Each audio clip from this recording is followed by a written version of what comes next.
Hello and welcome to the PM Show, your weekly roundup of what's new and going on in the modelling world. Good morning, gentlemen. How are we on this bright and sunny, well, not really, quite cloudy Wednesday? Very well, actually. Yeah, very good, thank you. It's quite nice up here. Yes, It's not that you can see through me blind, but it is actually all right. It's quite sunny.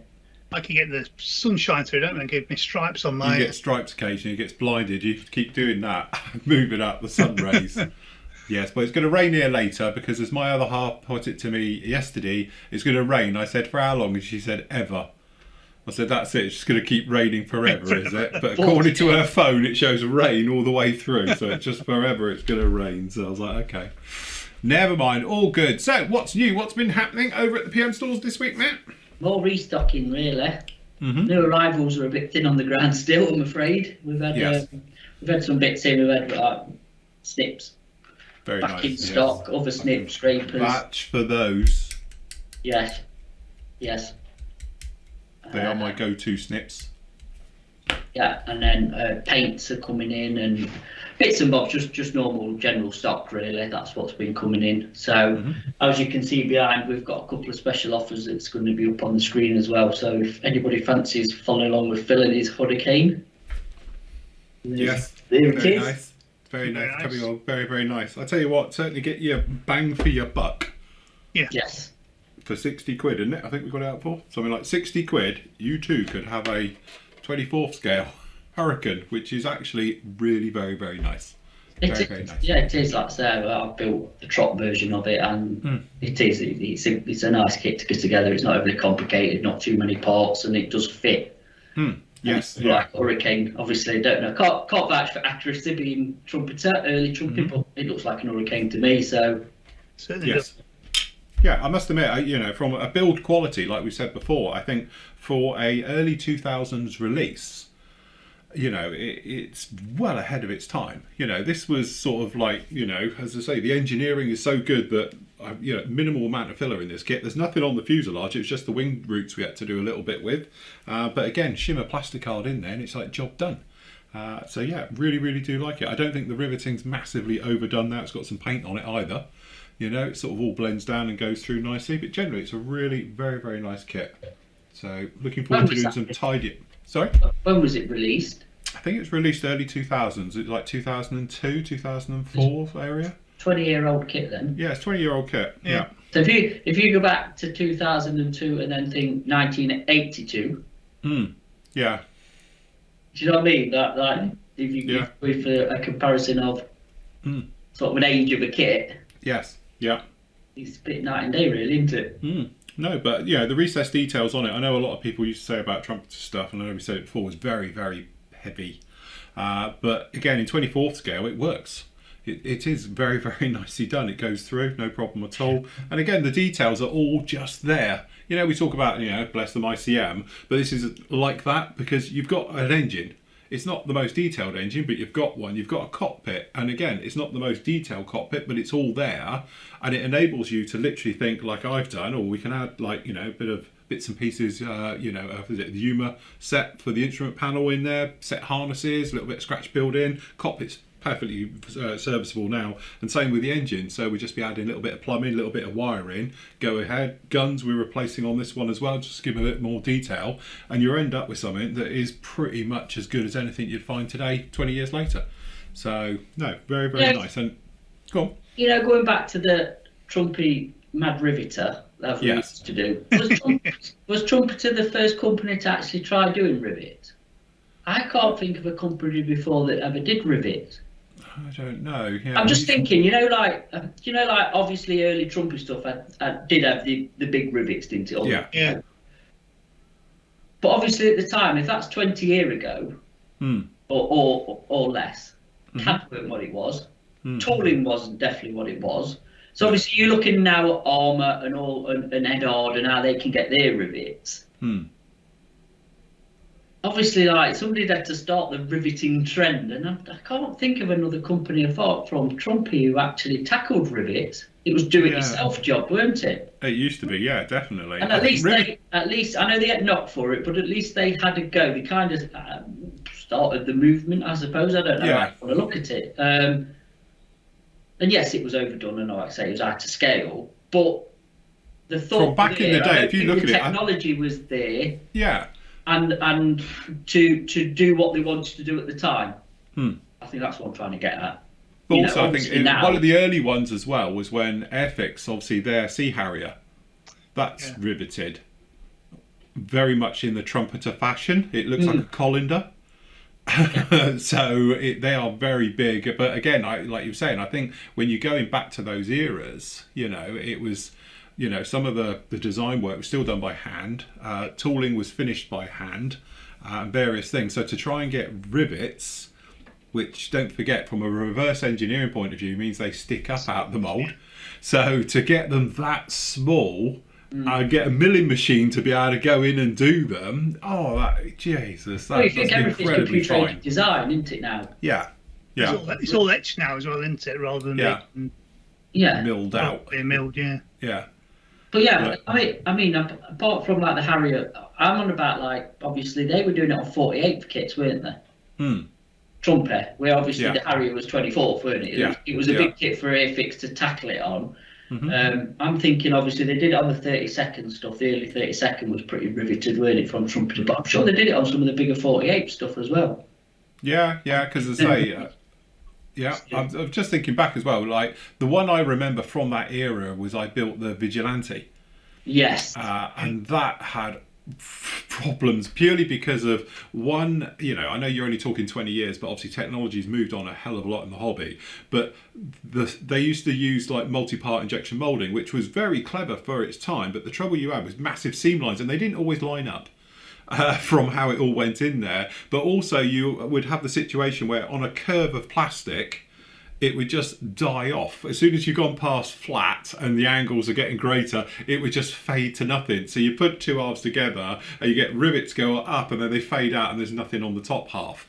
But if you look at it now with multi-part injection molding the way it's done, you can almost, do 360 degree, no problem at all with it. Whereas, as you say, the limitations back then just wouldn't allow it. So that's why sometimes you get really heavy rivetings and it just fades away to nothing. So again, you get back in there and redo it. If anybody does know the first plastic model kit that came out with proper rivets, recessed as well, not raised rivets. Yeah, not raised rivets, recessed rivets. Yeah, let us know. Post below. Can you not post below? Can you on this? Let us know somewhere. Let us know. Yes. Yeah, if you know what it was.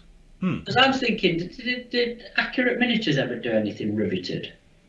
Because they were quite well ahead of their time, weren't they, as we've always said before. And I'm just trying to think back to their kits. I know we built their old Yak 1 in it, but obviously that was a wooden kind of metal construction. But I'm thinking about their B25s and their Avengers and, the Dauntless. But I don't know. Because obviously Asagawa and Tamiya and all the others were just recessed, weren't they, at the time? Yeah. And Fujima was recessed as well, so that weren't another one, was it? Revell was a kind of a mix of all sorts of stuff when they were back in end of the last millennium. If you go back right the way through, like Matchbox used to do recessed panel lining very early back in there, so that was quite cutting edge for the time and all the rest of it. And then I remember when Hasegawa made the switch, because everything was raised, and then the Phantom I think came along with that one, so that's why it always used to be you got the F4B is raised panel lines, the J kit came along, and then obviously the ones all following that were all recessed, but they never went back and did the B. So that's why there was a bit of a gap there going through. But as I say, you can go back through time and think of details which are recessed and panel lining, but riveting, as in en masse, I can't think of anything where it sort of turned the corner at what point. So yeah, interesting to know what that kit was and what date it was.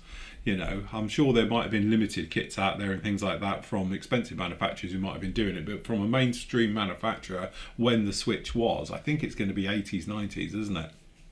Yeah, so, I would have definitely said so. Yeah, because when Trumpeter came on the scene, I think they were a bit of a breath of fresh air as well with the releases they were doing. Yeah. The schedule was used to get 15 kits a month, but it was also the subject matters was stuff like, their 30-second range. Some was a bit dodgy, wasn't it? But But on about subject matter was pretty Yeah. Oh yeah, subject matter. Yeah, diverse. brilliant. There Yeah, was yeah. really good subject matters, and I mean, who would have thought of like a 132nd SU-27 Yeah.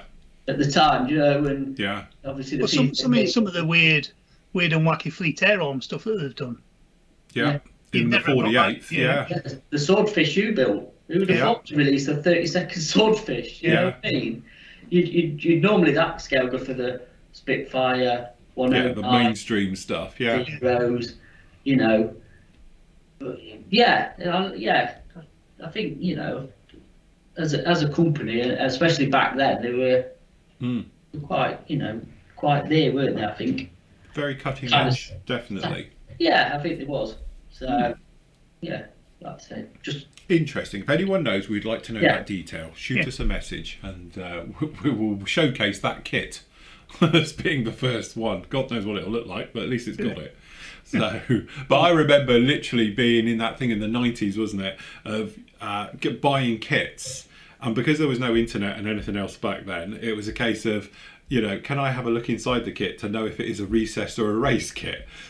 Chances are it's going to be raised, but it was that thing about it may be a recessed kit, because they were like the ones to get, and it was just that minefield. I remember buying magazines and that, and looking at the kit reviews, and it used to be one of the, I don't know if I haven't read a magazine for donkey's years now, but it always used to be manufacturer, scale number, detail would be raised or recessed. It was actually an option. Now I assume it's not even an option anymore, but it used to have that on there and go, oh, that's all right, it's got it in there. And I remember you'd read a review and the first comment would be, it's got recessed details, which are very nice, and it's got recessed riveting, and it was like, oh, well, that's okay then, that'll be on my list to get, versus if it had been, oh, it's raised and all the rest of it, it'd be, we'll avoid that.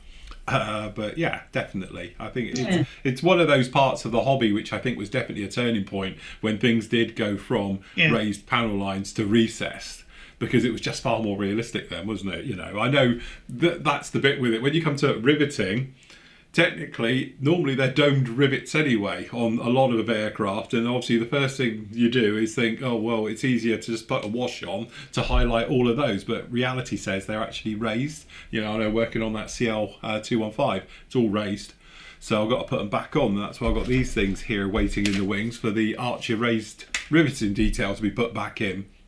But it's far easier because, as I say, from a modelling point of view, you don't have to worry about destroying the surface detail, having to try and put back raised panel lines, and for somebody who's built quite a few of the 48 scale Tamiya Lancasters, having to clean obviously the entire fuselage halves and then put the raised panel line back in, or rescribe the entire thing.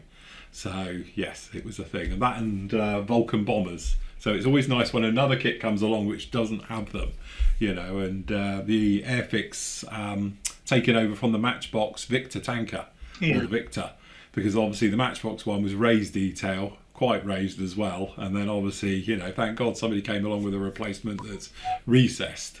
But then you always get people who always say, oh, but it's more accurate. I'd still do the recessed one, I don't care, because the thought of having to rescribe an entire model these days puts you right off. But I remember from my commission day, sometimes you get asked to do a commission, and it would be one of the first things I would look at, is it raised or recessed on that kit? Is there a version of that kit that is a recessed one? Because if it's raised and the client wants it all done, then I'm going to have to rescribe and re-rivet the entire thing, and that's a different price bracket. So I've got caught once by saying, oh, we can do it for X amount, and then spending 2 or 3 days having to rescribe and re-rivet a model. So not good. No. To be fair though, with that Hella thing you're building, the rivet's actually quite in scale. Oh, beautiful. Yeah, absolutely. Yeah. Yeah, all the details, to be honest, it's absolutely, it's got raised and recessed details on it, and they've just taken, I think, the option to do an incredibly fine, very, very nice in-scale riveting, which is beautiful. Because that little Trojan you built, that was all raised. Yeah. That was all raised. It's a lovely surface detail on it. Yeah. And it actually gives it a bit of character to me. It's not just recessed lines. It's, no. And that's what I think with the old Hella kits.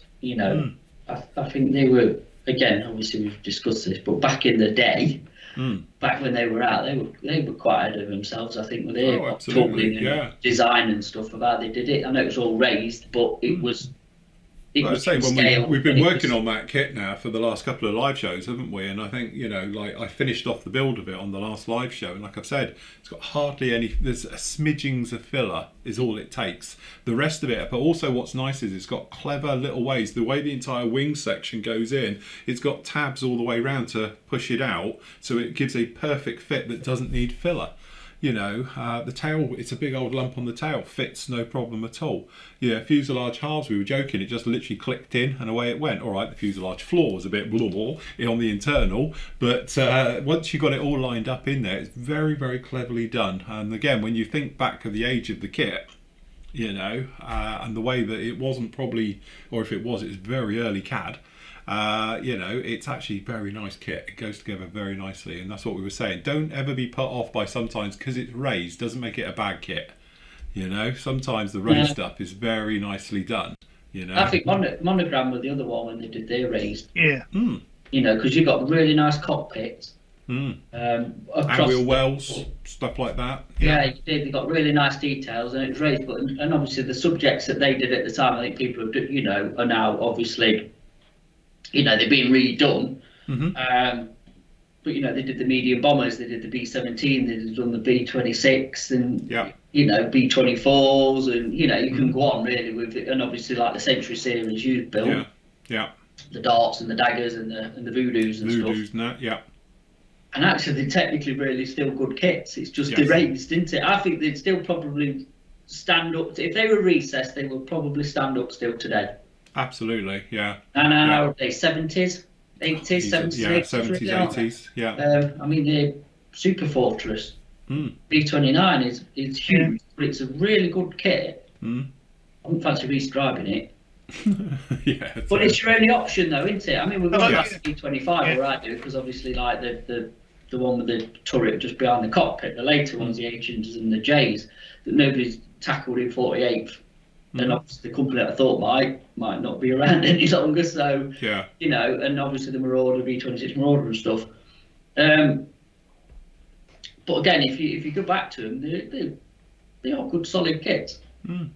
Yes. They said no one's gone back in and redone, have they? So a lot of them. No, it is a shame with the Century series kits that I've built them all, and it again fit wise it's really, really good. A bit like we're talking about with the Hella stuff. Again, like I've said many times, the cockpit has got probably some of the finest detail in it that is ever seen even today. It's the wheel wells are always beautifully done. The weapon bays have got all the hosing and piping and everything else on them as well, and it's all moulded in. And it's funny that it's got so much detail in those three areas, but it's raised on the outside. I always think if they could do that good a job inside, the rest of it you think they could do it as well. But in those days it was the norm. Raised detail was the normal. So they were doing what everybody else was doing. Everyone else was doing, So can't really compare it to now because it's a different era and a different different thing you're modelling at the time, fashion if you want to call it, trend, whatever, with the raised panel lines. But I think, like I say, the only ones kit wise for cockpits that was is probably Accurate Miniatures for out of the box. I think the only thing you really need to add is seatbelts, isn't it? Any of them, I don't think you really do go down the aftermarket because you won't really need to. So interesting. Very, very interesting. Good job. Anyway, so looking at the special system, if I just click us over here, we can have a bit of a look at these that we've got up at the moment. Very nice price, obviously on the Kinetic F104 Starfighter. I know this was a question last week, wasn't it? About sort of best in scale for it. I think obviously now that has moved over to Kinetic now. The Hasegawa one was always very nice, and that was available as a Reebox by Edard back in the day. With their ones, but this one is very, very nice right the way through, and again fully recessed, funnily enough, on that one, so that's very nice. But anyway, we've got that one up at just £32, and then we were just speaking about just there, this is the Hurricane. We got a few of these in when I said I was going to build one. This is when if you remember rightly, the bit where I said I'm going to build one because it was really the only option because nobody actually does a Mark II C. now everyone's releasing a Mark 2C, so I might live to regret this and think I've got to build a load more now. But anyway, this one's obviously very nice by 60 quid. And I said, when you look at the size of this thing's got a wingspan of, I can do a live thing here, 52 centimetres, 51 centimetres. And it's a lengthy bit with, I haven't got the prop on, but it's going to be around about 40 odd centimetres long. So it is a nice one. And obviously for people who are thinking maybe about the Spitfire coming out from Airfix later in the year, be nice to have these two next to each other. Yeah. So there we go. But anyway, I think really for 60 quid, it's a bargain, because let's face it, technically anybody else is going to be well over 100 quid. So yeah, and like I said before, don't be put off by it being a cheap kit. It's actually got everything you need to make something really nice, especially if you're going to button it up. If you're going to have it all closed up and just maybe as an outwardly static model, it's perfect just as it is. The only thing you might need to do is get some aftermarket decals for it. So, but there's loads of options for that out there. That's not a problem. I think you need seat belts, don't you, as well? Oh, and harnesses, yeah. Harnesses sort of make it. Are terrible, to be honest. Yeah, they are thick metal. Yeah. When we say thick metal, it's proper old school. Yeah. So, yeah, put it this way, you need a bit more than your normal scissors to cut through this. Remember how Dragon's PE used to be? Yes. It's like that. Or Tamiya's still is, really. Tamiya's are still very thick. But anyway, we've got other things up there as well. I said before, we got the Stug 3 from the Hella offering. So yes, we got that one up there. That's the 16th scale, the giant one. Yeah, and again, we got some of these gorgeous damage box ones as well for the Sherman family. I say I'm actually hoping to try and get some more in of the damage box stuff at the minute. I did make an inquiry on a ring after the show. I did try yesterday, but nobody answered the phone. But I did make the inquiry to see, because now the stock's coming back in. Obviously, it dried up because obviously just stock, full stock, dried up last year. Obviously, things are now getting back to normal. Like I say, the paints are coming back in, the LP range, which we've been out of for God knows how long, are now starting to dribble back in. And same with tools and other stuff from Tamiya as well. So again, you know, things do get damaged in transit. Yes. As we know, box wise and stuff, and they only give us, you know, perfect boxes really if it's full retail. So anything with a little bit of damage on, we. What did you say? You just, when we say light damage, it's not like a kicked in box. But yeah, unfortunately, the old Alpha's gone. Yeah. Yeah, the Alpha's sold. The Alpha has sold. I think the Vespa is now the longest serving in that. Is it? I think the longest Vespa one in there. I think that's the next longest serving in the damage box section. Yes. Do you know what, that Vespa, just on the thing, I tell you what, you could do a lot with that Vespa. Do you know what I was just about to say? If you thought about having a go at it, that's like up your street, yeah. No, but it's now I'm looking at it. It does get you the old grey matter. You know, I mean, you do a Google search for a Vespa. You know, you could do some really good weathering, and you know, I could do a pristine one. You do a restored one with the mod look if you want. If you can get mirrors and get the wing mirrors all on it, yeah, aerials and flags and whatever. But scratch or something, couldn't you? Out of let's be honest, that is a proper iconic. Yeah. Yes. Scooter. Yes. See how many scooters have a spare wheel? Exactly. See, good old Vespa does. But anyway, some very nice stuff down in there as well, and it's like, you know, the bread and butter stuff as well. So you got the Bulldog, got the Persian, we got the Shermans down in there as well. So they're a really, really nice price. We got the trucks as well, which I've done reviews of, very nice as well. So some nice stuff, and obviously you got the Lotus. So knock yourself out with those ones. On the pre-orders. Hold on. I'll mention this. Hold on. You're getting ahead of yourself. Sorry, hold on. Oh, look, wrong buttons now. Oh, that's it. Sorry, go on. Come on, director. You're right. We've got these back in, which is the Model Collect V1 with launcher. Yes. Okay, so you get the launcher, and this box is packed. Is that the one we get two in, Matt? You get two, look, times two. I've done a review on that one, didn't I? So yes, Bill's got a review. So I've got a review of that. Yeah, I think you were surprised how packed this little box is. Oh, and also the thing is, the reason it's quite heavy, the launching system, it's not flimsy, it's solid. It comes in solid sections, and that's why, to be honest, it's so heavy, because it's got tons of them, because it's two incomplete launchers, but they haven't made it so you have to sort of, it's literally like track, you click them together, and it is rock solid once it's done. Yeah. So you like to say get 2 in a box, and to be honest with you, we have had these in before and they sold really well. So again, we've just been waiting for people, to get restocks in, and we've got some more. But yeah, if you're interested, then we've got them back in. But they're in new arrivals. We've just moved them out of the model collect bit because we don't really carry a lot of model collect, and just if it's easy to find in new arrivals. So I got Andy to put it in there yesterday. So Do you know, yeah. whilst we're also on new arrivals, can we just make a quick redaction from last week where we said that the Hobby 2000 109s came with mass sets? They don't. Apparently they don't come with mass sets. That was assumption, and you know what you should never do. Yes. It's just obviously the trend of Model 2000. They normally come with a mass set, and obviously the one we've got, it comes, and it don't. Oh, right, okay. It doesn't come with a mass set. So Our apologies for our this. apologies for that. We should actually do our research before we open our house. Yes. Naturally, look, but yeah, they definitely don't. I've had a look in them, and it's just the kit and decals and stuff. So yes, no mass set. Fair enough. Anyway, this is a very nice piece of kit, isn't it? Very This nice. is I'm building that. the ambulance. Do you know what? Come on, I'm building that, but honestly, I've just been waiting for a injection molded Katie ambulance Yeah. forever. Matt's actual thing was, he said, I'm having 3 of them. Building every version. So is this the same one that Airfix are releasing Yes. in the 72nd? Is it they're doing it? No, they do. No, Oh, is there's the 35th as well? Yeah. Do we think theirs is as detailed? No. No. Okay. And obviously you get a nice bit of photo etch, judging by the You get pictures, photo for etch, all you the get grills and things. You get proper stretchers, proper blankets, proper cushions. Oh God, there's loads in that kit. It really is actually very detailed on the description. And obviously you've reviewed Gecko, and I've had a look at Oh Gecko. yeah. And their kits are, I think it's got proper tyres and wheels, and I think This one's a limited edition special box. I don't exactly know what the limited bit is. Is it the photo etch or? I don't know. There's a figure. Do you get a figure with it as well? I think you do get you get a driver with it. Yeah. Right. Yes. That's what the difference is between this and the normal one that they're going to bring out. Well, I think they're doing an early one, which is obviously more the ice cold in Alex desert one. Right. So I don't know how they changed them over the course of the war and how they evolved. They obviously did.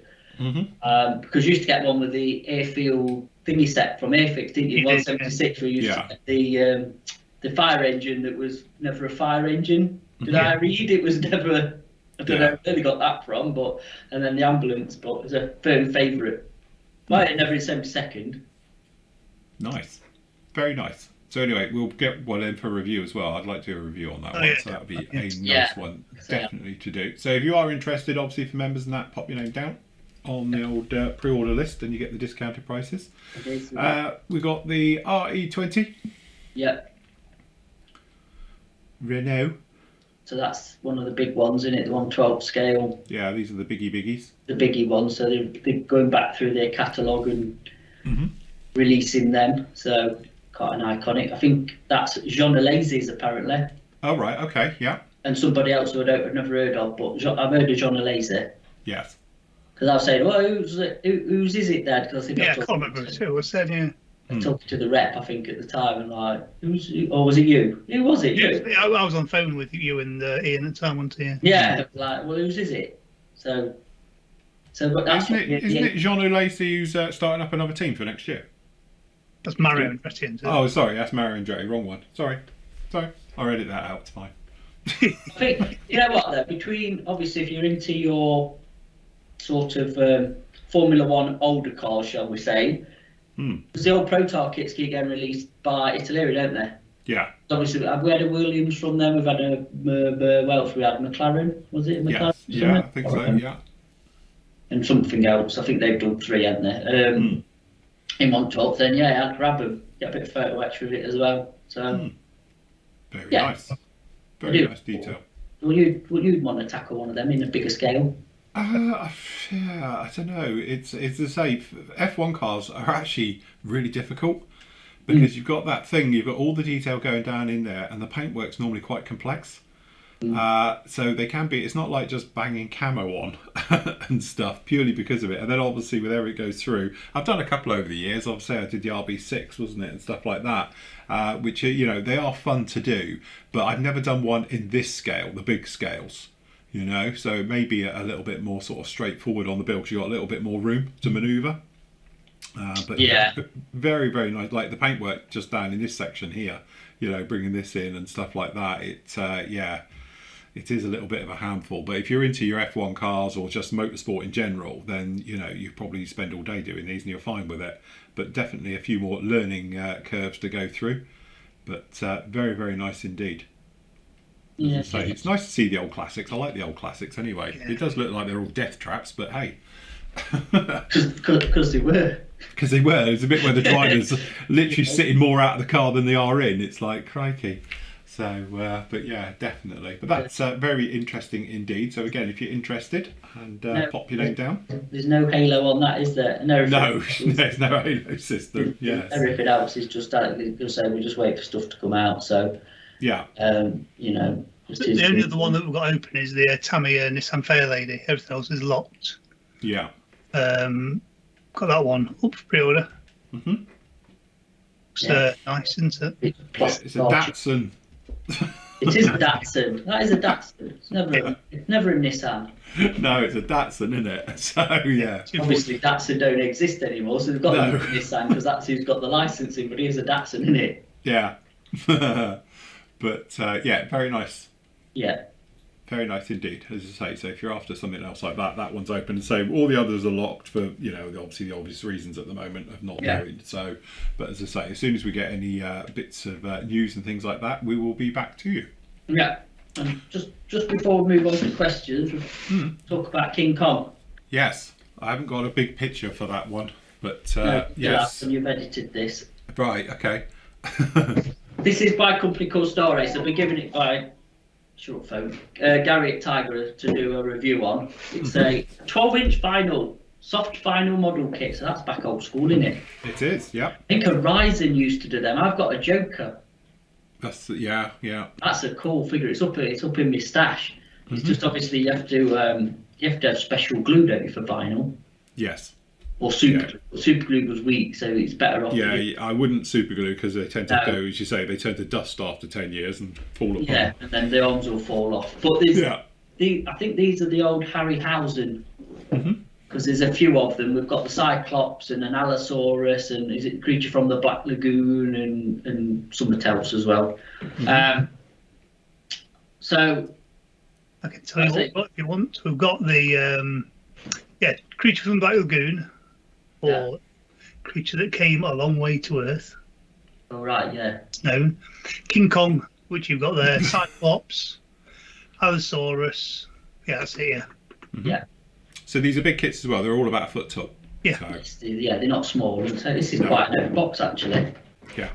So if anybody's interested off our forum or in general, just shoot us an email if you like them or you'd like us to get us one in. They're not overly cheap, to be honest. We will put the prices up, or we'll put them up on the site anyway, and you can have a look. But something a bit different if you're into your old school films and props, and you know. Yeah, definitely. Like I say, the Jason and the Argonaut Cyclops. Everybody knows, you know, of a certain age knows that character, don't they? Creature, whatever you want to call it. So. Yeah. And do you know what I'm surprised they hadn't done? What was the one with the big? Was he bronze or brass? The bronze. What, the giant? Giant, and then he was the heel and drains. Yeah, that's oil. it. All the fluid all his hydraulics come out. Yeah. Yes. Because we've just been on about before. Thinking, Metropolis, is it the film from the 20s where there's a female C3PO, as I call it? Yeah. You can see where the inspiration for that Star Wars character came from. Definitely. Big time. Yes. You see that, because that's another one. I don't know if that's Star Race or not. I presume it might be. Yeah.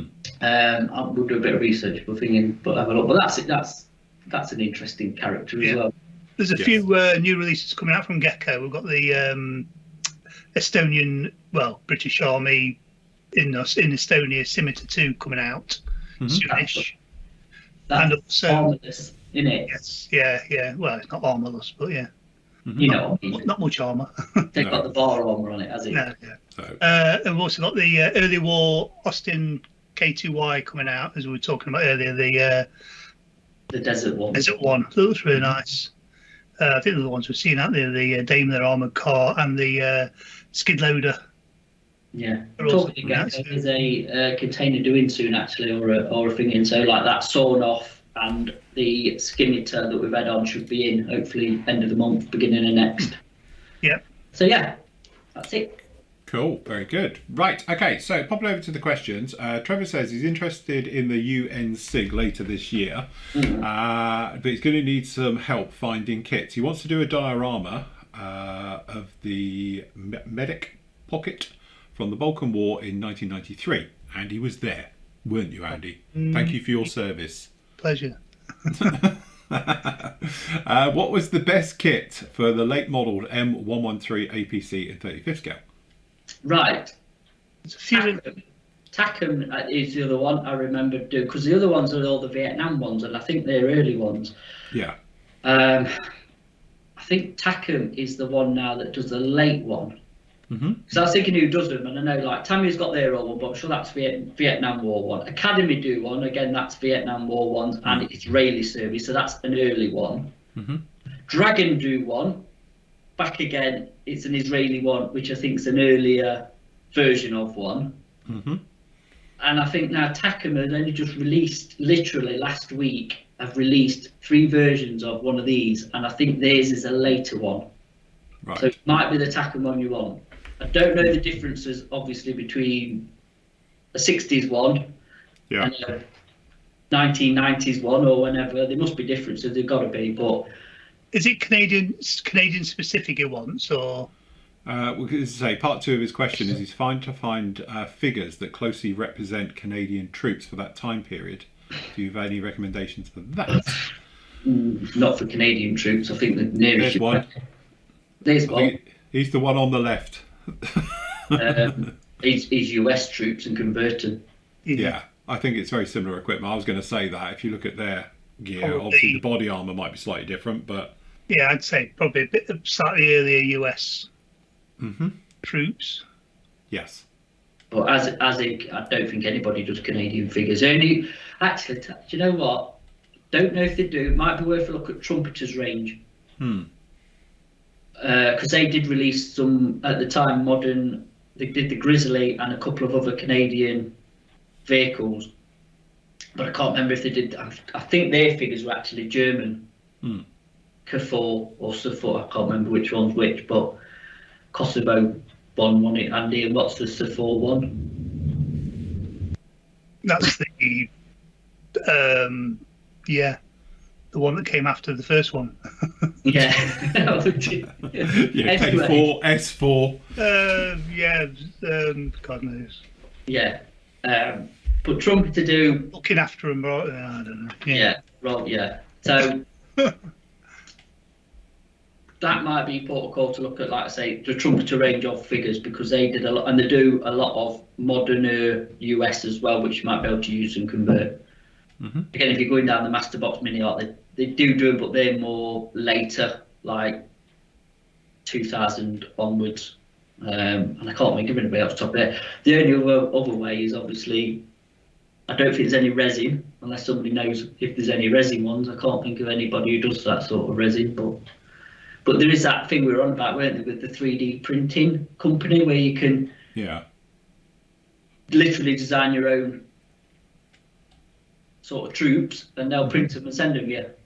Yes. They've got a wide range of uniforms, equipment, posers, you know, whatever. I just wonder if any late US Vietnam figures had. I was thinking sort of 80s.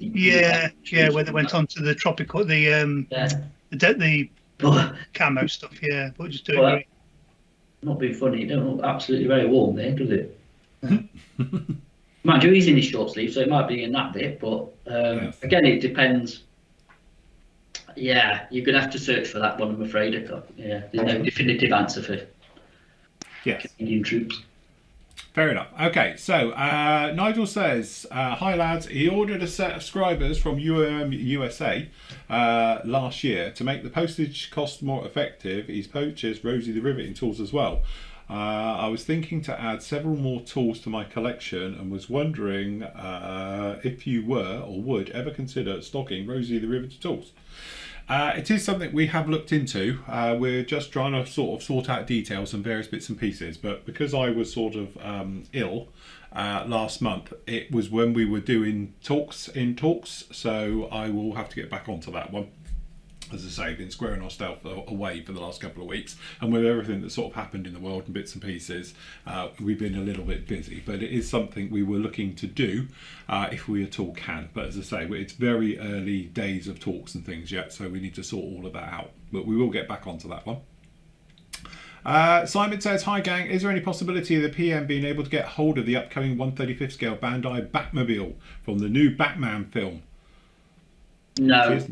No, not Bandai. We can't get Bandai unless it's reboxed by Revell, I'm afraid.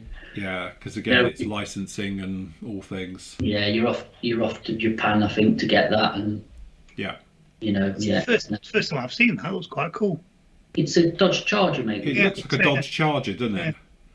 With dodgy hubcaps and some bits bolted on. We were saying, I think the budget must be cheap. Because you think what they did for Tumblr and all things like that, which probably cost an absolute fortune, and all the Batmobiles over the years, and what do? Yeah. Stick a I body. tell you what, it's not going to jump in and out of that in a hurry, is it? No, not if he's going to go through the window. How's he going to get in it with all his kit on and out of it? I don't know. I don't think that works as a Batmobile. Not really. I'll have to watch the film and then I'll judge it, but I don't know. Yeah, it looks... Yes, I haven't seen the film, so I can't comment. But then again, I weren't thinking on the Tumblr either, but actually that's quite a cool bit of kit, because that worked. That kind of makes sense, actually. Yeah. The old Batman universe world, whatever you want to call it. I think the good thing with, I think I loved about the Tumblr is that obviously, like many of us, we probably saw the making of Tumblr when they built it, and it actually worked and does do jumps and things, and it was like, it's such a strange vehicle, and the steering system on it, did it actually work? So when you see it in the film, I think it makes it a lot more impressive. Instead of the old CGI as everything else is these days. But very nice. Speaking of cool cars and all the rest of it, Mark says, is it possible to get a kit of a 1965 1/25th scale Chevy, is that a Gasser? It's a Gasser. From Mobius Models? We'll look into that. We will have to look into that. We can get Mobius. And we'll send you a mail to say, yes, we can. I've actually not seen it yet, but it doesn't say we can't get it. Cause, So we have to do a bit of homework on that one to find that one. Yep. Last up, Robert says, did I hear you correctly on the previous show that Armour Hobbies might be stopping production of their Mark 1 Hurricane kits? Well, the rumour has it, it's Edard's doing it. Yeah, I was going to say, I think what happens is, remember when we've talked about this before, when other companies do a reboxing of, so think Edard, normally the host company, the ones who actually make it, stops selling it for a couple of years whilst the other company sells their version of it. So it happens a lot with pretty much everything that Edard do. So you'll notice that it will dry up just before it comes out from another manufacturer, and then the people who actually make the molds, the actual plastic bits for it, they don't sell because obviously they're under contract to the other company. And then as soon as that's done, after a certain time period, which I don't know what it is, then obviously it becomes open and available again. But we are aware that this is obviously coming out, isn't it, from Edard? So, which would be interesting to see what goodies they throw at it. Well, it's already been out, hasn't it? We've had it in. Yes, We've got some in stock, because they did the special one, didn't they, in 7 seconds? There is just the normal Profi Pack Mark 1 we've got in stock, which I presume you get a bit of etching and a mask set for it. But that is the Armour Hobbies kit. So, notice he said presume. Yeah, that's our disclaimer now. I think you're pretty safe with a Profi Pack that you're going to get. Yeah. You know. But you did, because I did the review, wasn't it? So I think you just get the colour photo etch set, which is the other one. You got the mask set for it, and obviously the decal options on that one. Was it the Profi Pack I reviewed? I did review one of them. So I think you did the Hurry story, didn't you? Oh yeah, it's the Hurry story I did. Yeah. Yeah. Well, the other one, there is another box in which is just the Profi Pack Mark 1 Hurricane. So. Yeah. Yeah.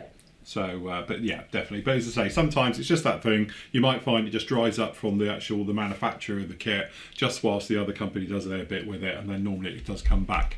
So we've seen it 100 times with Hasegawa doing it with Edard. So it's still available, just under Edard. Yes. Yeah. Okay, and that brings us over to this week's tutorial, which is Matt's doing wheels. So this is tutorial number 2, painting and weathering of tyres and hubs. You need to put and hubs. Yeah. I've watched it. A little bit. I put actually wheels and tyres on the actual. So disclaimer: this was part of a different build that just didn't quite work. So we've broke it down just to put a tutorial on. I filmed this last year. Yes. So, we did have a half-hour debate about how to spell tyres, but spelt it. We know that's the correct way of doing tyres, but yeah, not the American. You know that, Phil? Well, again, it's that thing, isn't it? Not being funny. It depends which market you're after. Are you after the US market, or because obviously it's that thing of colour and colour, coarse and coarse, grey and grey. It's where do you want to go? It's just one of those weird things. But yeah, very nice. I did have a phone call with Matt saying which spelling are we going to use. Which one? I'd like to mix and match. You know what my spelling's like. I just do it the phononics way, just what it sounds like. It's a lot easier. We decided we're British, so we'll keep with the. Right, fair enough. Hey, we'll stick with the correct spelling. So yes, definitely. Right, okie dokie then, guys. But anyway, you can catch this video. It is linked down below here, and obviously you can get it on the PM page as well on their YouTube channel. And obviously for Flory members, it'll be down below, and obviously it'll be in the tutorial section as well. So very nice. Yeah. You moved your other thing to make room for Kong. Your diorama. I thought you were going to talk about that as well. No, because nobody's seen it yet. Oh, is it a secret? Yeah. Work in progress. I'm trying to do the configuration of the actors on it. Oh right, yes. And are you going around it like this? Okay. He's got a monocle. Oh, honestly, I'm going to send a photo and send it to our expert to see what he says on the position, because it's all about that. But yeah, there might be a bit of a delay because it needs to work. It's a bit more technical than you'd think, actually, trying to lay a diorama out, because otherwise it's you've got to work in triangles apparently. Yeah. Oh right, okay. Is that triangles and obviously height is the right? But it has got the height now, so that will work. But we're just having a bit of a discussion about something else for perhaps next week. If not, there'll be perhaps a bit of a break, and then he'll be back the week after, hopefully. So yes, we'll see. See how it pans out. That's all right. That's cool. Good job. Yeah. Right, okay then, gentlemen. Well, we will leave it right there. Thank you very much for joining us today. Absolute pleasure as always. Remember, you get all your bits and pieces over at the PM store. Usual thing, we've had restocks come in this week of paints and sundries, said like the nippers are back in and all the rest of it. So as you say, you can pop along to the site, just click down anywhere you like, and say if you've got any questions and that, feel free to shout up and we'll try and answer them just as quick as we can. Yeah. Oh, leveling thinners is back in. That was the other thing. Oh, yes. Good. Yeah, leveling thinners, that was the one. I knew there was something I forgot, so yes. Very nice. So we've got leveling thinners are back in as well. So yes, stocked up down there. Right, very good then, guys. We will call it right there. Thank you very much for joining us. We will see you tomorrow night for the live show at 7:30. So until then, happy modelling, take care. Bye everybody. Say goodbye, guys. Bye.